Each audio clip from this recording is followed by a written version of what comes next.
കൂട്ടുകാരെ, നമുക്കൊരു കൊച്ചു കഥ കേട്ടാലോ? പാടുന്ന പക്ഷി. എല്ലാ ദിവസവും രാവിലെ ഒരു വലിയ മാവിൻ്റെ കൊമ്പിൽ ഒരു ചെറിയ മഞ്ഞ പക്ഷിയിരുന്നു. അത് മധുരഗീതങ്ങൾ ആലപിച്ചു. ഗ്രാമത്തിലെ എല്ലാവരും കേൾക്കാൻ ഇഷ്ടപ്പെട്ടു. കുട്ടികൾ അത് കേൾക്കാൻ കളികൾ നിർത്തി. വൃദ്ധർ പുഞ്ചിരിച്ചു. വയലിലെ പശുക്കൾ പോലും ശാന്തമായി. ഒരു ദിവസം ചെറിയ പക്ഷിക്ക് ജലദോഷം പിടിപെട്ടു. അതിൻ്റെ തൊണ്ട വേദനിച്ചു. അതിന് പാടാൻ കഴിഞ്ഞില്ല. മരത്തിന് പാട്ട് കേൾക്കാൻ കഴിഞ്ഞില്ല. കുട്ടികൾ സങ്കടപ്പെട്ടിരുന്നു.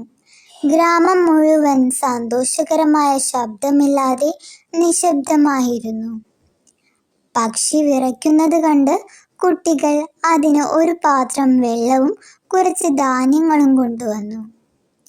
ഒരു പെൺകുട്ടി അതിനെ ചൂടാക്കാൻ ഒരു ചെറിയ പഞ്ഞിക്കൂടുണ്ടാക്കി. പക്ഷി സന്തോഷിക്കുകയും പരിപാലിക്കപ്പെടുകയും ചെയ്തു.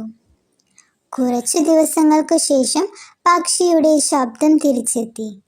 അത് അതിൻ്റെ പ്രിയപ്പെട്ട ശാഖയിലേക്ക് പറന്നുയർന്നു. വീണ്ടും മുമ്പത്തേക്കാൾ ഉച്ചത്തിലും മധുരത്തിലും പാടി. മുഴുവൻ ഗ്രാമവും സന്തോഷത്തോടെ ചിരിച്ചു. കൂട്ടുകാരെ, ഈ കഥയിൽ നിന്നും എന്താണ് മനസ്സിലായത്? സ്നേഹവും കരുതലും സന്തോഷം തിരികെ കൊണ്ടുവരും.